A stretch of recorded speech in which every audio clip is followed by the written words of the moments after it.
Read the following passage and answer questions 20 through 24. A red elephant. Paragraph 1.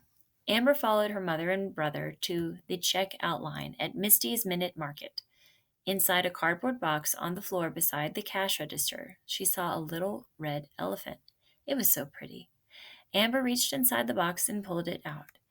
As she held the precious elephant in her small hand, she knew she had to have it. She carefully placed the elephant in her pocket. Paragraph 2.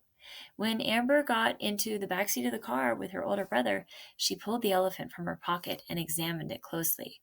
The red elephant appeared to have once been a ring, but now the band was broken off. She didn't mind. The elephant was so pretty on its own. Amber looked up and noticed her brother watching her. "Where did you get that?" he inquired. Amber didn't answer and quickly put the elephant back in her pocket. As the car pulled into the driveway at her home, Amber's stomach began to feel sick. She thought about the elephant and how she had taken it from the box. Paragraph 4. A little later, her father's head appeared in her doorway.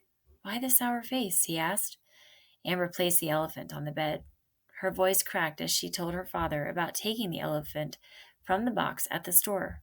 "That elephant doesn't belong to you, and yet here it is," he said. "What are you going to do about it?" Amber looked sorrowfully up at him with tearful eyes. She knew what she had to do. She could see the writing on the wall. Paragraph 5. The next day felt like the longest day of her life.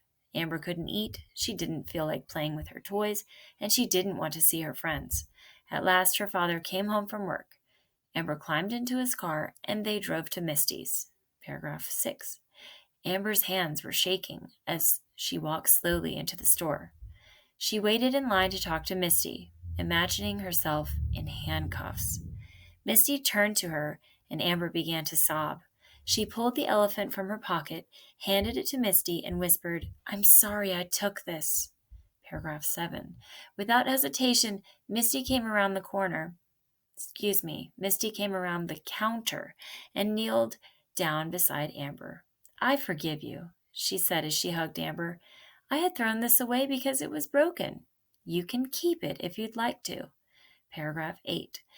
Amber looked over to her father, and he nodded his head. She looked at Misty. "Next time, I'll ask before I take something. Even if it's in a box of trash, it isn't mine to take." Misty gave her a wink and smiled again. Amber smiled back.